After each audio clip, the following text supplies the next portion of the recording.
A Scientology insider has turned on the cult and is taking on its global leader. Debbie Cook was once responsible for promoting Scientology around the world, but now she has taken the witness box to outline what she says really goes on inside the secretive cult. Here's Brian Seymour with her story and the Australian former members backing her up. Your personal immortality.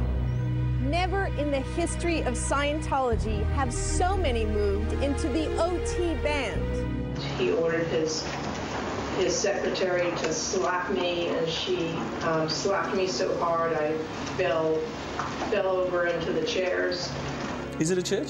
No. What is it? It's a cult. The authorities need to investigate this urgently. This is something that requires police investigation. Beaten, tortured, degraded beyond belief. She was made to watch the torture, beatings and degradation of others. Mr. Miscavige ordered his communicator to break my finger if I didn't answer his question. This is Debbie Cook today. Just a few years ago, she was selling Scientology to the world. The expanded advanced organization has tripled the number of Class 9 auditors. Flag is making more golden age of tech OTs than ever before. After 29 years, Debbie Cook had worked her way into a position of trust around the upper end of Scientology's chain of command. Finally, in 2007, Debbie had to get out, escape the cult. There was no choice. Debbie simply could not take any more after she was imprisoned in the hole. Couldn't make it past security. The windows were barred. The hole was two giant trailers put together, infested with ants. Without power sometimes, 100 Scientologists were crammed together. They were fed slop and kept prisoner for weeks, months on end, all at the whim of their leader, David Miscavige.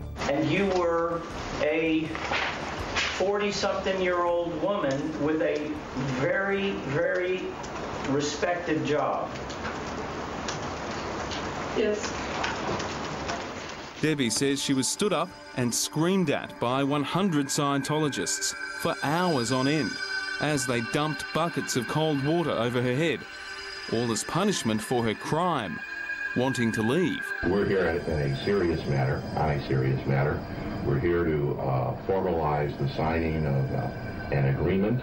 In this Scientology video, Debbie, about to leave, agrees to sign a confidentiality agreement. If you could initial the bottom of each page. Debbie kept quiet for 5 years. Then 2 months ago, she sent an email to her Scientology friends, angry at the total focus on money. Scientology pounced, forcing her into court for breaching her agreement to keep quiet. But it backfired spectacularly when, under oath, Debbie started revealing just how dysfunctional Scientology and its leader really are. Were you brainwashed? Is that Yeah, it? of course. Okay. Well, would anyone do that?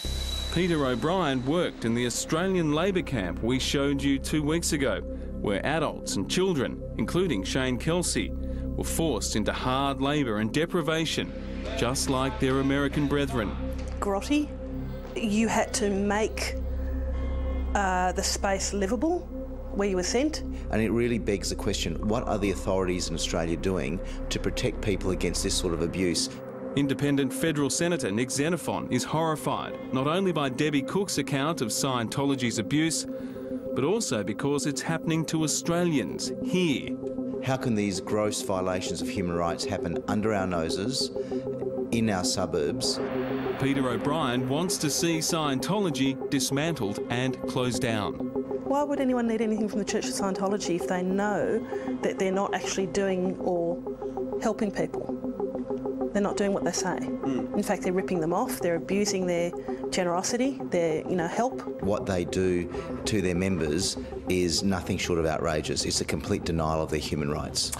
That's Brian Seymour reporting. Now, Debbie Cook is back in court next week to ask for a trial date to be set.